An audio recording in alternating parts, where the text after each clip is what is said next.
Арбаңыздар, урматтуу көрүүчүлөр. Менин атым Сейтек Качкынбай.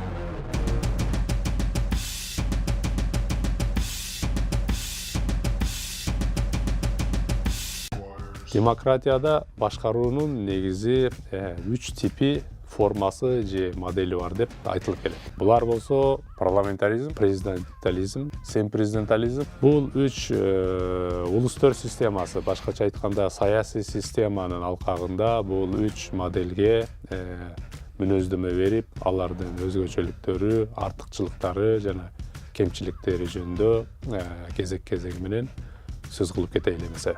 Парламентаризм бул административдик же болбосо аткаруучу бийлик менен мыйзам чыгаруучу бийликтин өзара бөлүшкөн, буну инглиз тилинде fusion of power деген системасында жатат.